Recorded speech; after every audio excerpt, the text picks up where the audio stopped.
Mauri Bagliacci of Iron Far here with Rickey Gates after his second place in the Mount Marathon race. Rickey, congratulations. Thank you very much. How is it hurting today? Somehow the past couple years I keep forgetting that the day after Mount Marathon is painful, but really 2 days after is when all the real pain sets in. So I'm hobbling around a bit today. Yeah. How did the race turn out for you finally with all the buzz? It was super exciting. I mean, I think everybody at this point that follows the race knows what happened. It was a good hard fight, 3 of us to the top of the mountain, and then I expected Killian to have a phenomenal downhill, and he did. And so I was just grateful to only lose by a minute at that point. Yeah, and for yourself, it's like having Killian and Emily, and that their 2 records were broken, and all these Alaskan people get crazy about it. How do you feel about it too? I feel great about it. I hope everybody up here is psyched about it. I think for the most part they are. Yeah, I've said it before. I think this is the most genuine mountain race in the country, if not beyond. And I think the Alaskans up here have something super special. And I think for the most part everybody's wants the best runners here. And we definitely had that a couple days ago. Yeah, people wonder how fast that mountain can be run. Strabel certainly set the bar really high a few years ago, and then Killian just set it a little bit higher.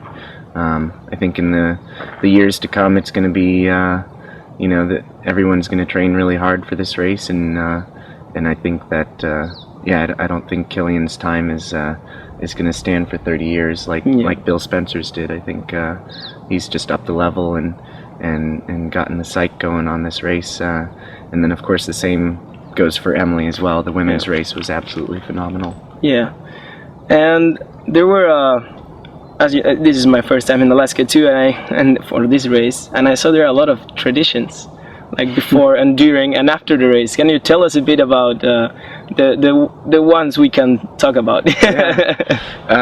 So in Alaska, obviously there's, during the wintertime, not a whole lot of light, and during the summertime there's a whole bunch of it, and Alaskans know how to take advantage of that. And 4th of July weekend is really special to them, and as it is to all of us. And traditionally in this race, the winner's chalice makes a lot of laps around town through the night, and is never really quite empty. And so I think that the winners represented that really well. Yeah. And all right, now for last question, what's next for you after this huge weekend? So I'm gonna be heading to Hard Rock to cheer on my teammates, take some pictures there, and then I've got 3 summer trips of Hut, which is my hut-to-hut running trips from Aspen to Vail, with Dylan Bowman, Jen Shelton, and Scott Jurek.